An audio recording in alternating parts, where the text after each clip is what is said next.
প্রতিবেশী বাংলাদেশে সদ্য ঘটে যাওয়া এক ঐতিহাসিক গণ অভ্যুত্থান আর সরকার পতনের দৃশ্য দেখেছে পুরো বিশ্ব। আর সেই একই দাবানল এবার আছড়ে পড়েছে ভারতের বুকে। যে পুলিশ মাত্র কিছুদিন আগেই দেখেছে ছাত্র জনতার ক্ষোভ কিভাবে একটি শক্তিশালী সরকারের পতন ঘটাতে পারে, আজ সেই পুলিশের হাতেই দিল্লির রাজপথে চরম হেনস্থার শিকার হলেন খোদ ভারতের শীর্ষ বিরোধী দলীয় নেতা।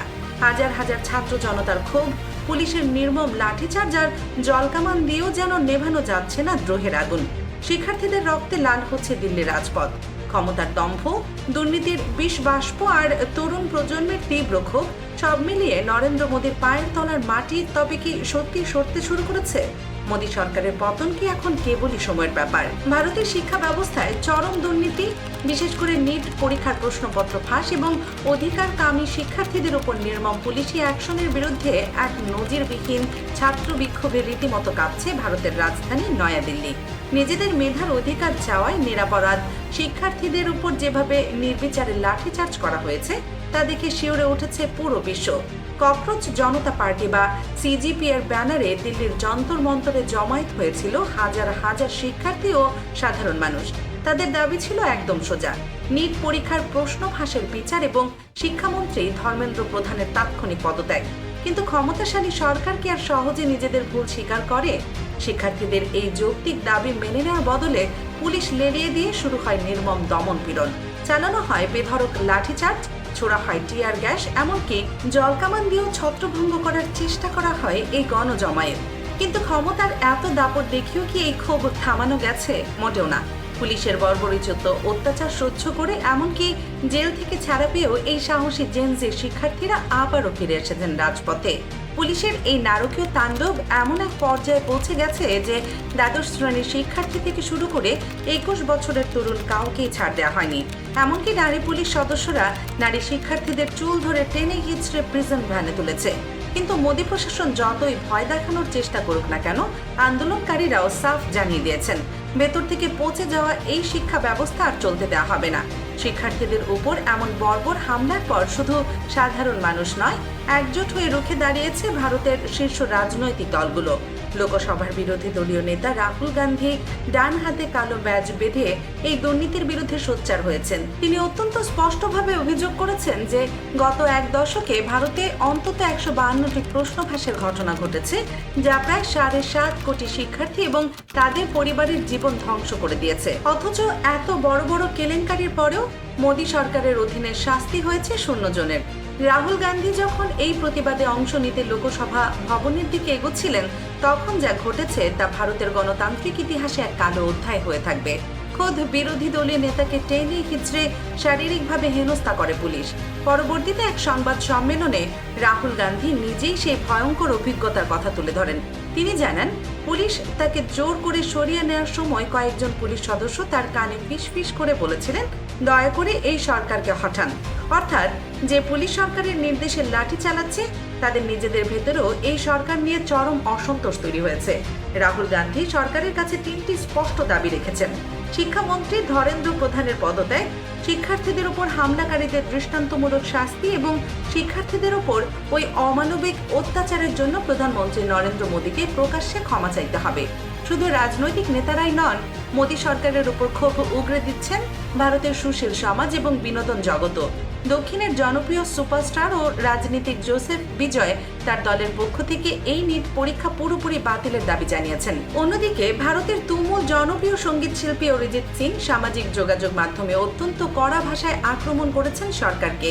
তিনি সরাসরি প্রশ্ন তুলেছেন, আপনারা তো এখন শিক্ষার্থীদেরও মারধর করছেন, নিজেদের কি ভগবান ভেবে নিয়েছেন? অরিজিৎ সিং সতর্ক করে দিয়েছেন যে এই অত্যাচার ইতিহাস মনে রাখবে এবং পরিবর্তনই একমাত্র ধ্রুব। পাশাপাশি শাবানা আজমি ও নাসিরুদ্দিন শাহের মতো বর্ষিয়ান ব্যক্তিত্বরাও শিক্ষার্থীদের পাশে এসে দাঁড়িয়েছেন। প্রখ্যাত সমাজকর্মী সোনাম ওয়াংচুক শিক্ষার্থীদের দাবিতে অনশন শুরু করলে তাকেও হাসপাতালে ভর্তি করতে হয়। এক কথায় গোটা ভারতের তরুণ সমাজ থেকে শুরু করে তারকারা সবাই আজ মোদী সরকারের স্বৈরাচারী আচরণের বিরুদ্ধে একজোট। তবে এই পুরো ঘটনার সবচেয়ে হতাশাজনক এবং হাস্যকর দিকটি হলো ভারতীয় মিডিয়ার চরম দ্বিচারিতা। এই তো কিছুদিন আগের কথা, বাংলাদেশে যখন কোটা সংস্কার আন্দোলন চলছিল তখন ভারতীয় মিডিয়াগুলো, বিশেষ করে কলকাতার কিছু চ্যানেল এবং তাদের সঞ্চালকরা রীতিমতো স্টুডিওতে লাফিয়ে লাফিয়ে খবর প্রচার করেছিলেন। বাংলাদেশের অর্থনীতি ধ্বংস হয়ে যাচ্ছে, বাংলাদেশ দেউলিয়া হয়ে যাচ্ছে, এমন হাজারো উস্কানিমূলক কথা বলে তারা টিআরপি কুড়িয়েছেন। বিশেষ করে রিপাবলিক বাংলার সেই বহুল আলোচিত সাংবাদিক ময়ূখ রঞ্জন ঘোষের কথা নিশ্চয়ই আপনাদের মনে আছে, যিনি স্টুডিওর এক মাথা থেকে আরেক মাথায় দৌড়ে দৌড়ে বাংলাদেশের আন্দোলন নিয়ে চিৎকার করেছিলেন। কিন্তু আজ যখন নিজের দেশ ভারতের রাজধানী দিল্লিতে হাজার হাজার ছাত্র রাস্তায় নামছে, পুলিশ তাদের পেটাচ্ছে, বিরোধী দলীয় নেতাকে টেনে হিঁচড়ে গাড়িতে তুলছে, তখন কোথায় সেই ময়ূখ রঞ্জন ঘোষ? সামাজিক যোগাযোগ মাধ্যমে এখন তাকে নিয়ে রীতিমতো ট্রলের বন্যা বয়ে যাচ্ছে। নেটিজেনরা পোস্টার বানিয়ে খুঁজছেন, উত্তাল দিল্লি, ময়ূখ রঞ্জন চুপ কেন, তোমার কিসের ভয়? কেউ কেউ তো লিখছেন, কলকাতার সেই সাংঘাতিক সাংবাদিকের কি আর কোনো খবর পাওয়া যাচ্ছে না? তিনি কি পটল তুলেছেন? বাস্তবতা হলো 2024 সালের জুলাই আগস্ট মাসের বাংলাদেশের যে ছাত্র আন্দোলন এক ঐতিহাসিক গণ অভ্যুত্থানের রূপ নিয়েছিল এবং একটি শক্তিশালী স্বৈরাচারী সরকারের পতন ঘটিয়েছিল, ঠিক তেমনি ভারতের বুকেও এখন সেই প্রতিবাদের আগুন জ্বলছে। বাংলাদেশের ছাত্ররা যেমন অধিকারের জন্য বুক পেতে দিয়েছিল, আজ ভারতের ছাত্ররাও নিজেদের মেধার মূল্যায়নের জন্য রাজপথে রক্ত দিচ্ছে। কিন্তু ভারতের সেই তথাকথিত নিরপেক্ষ সাংবাদিকরা, যারা অন্যের দেশের অভ্যন্তরীণ বিষয় নিয়ে গলা ফাটাতে ওস্তাদ, আজ তারা নিজেদের দেশের সরকারের ভয়ে ইঁদুরের গর্তে ঢুকে পড়েছেন। ইতিহাস সাক্ষী, যখনই কোনো সরকার ক্ষমতার অহংকারে অন্ধ হয়ে তরুণ প্রজন্মের উপর স্টিম রোলার চালানোর চেষ্টা করেছে, তখনই তাদের পতন ত্বরান্বিত হয়েছে।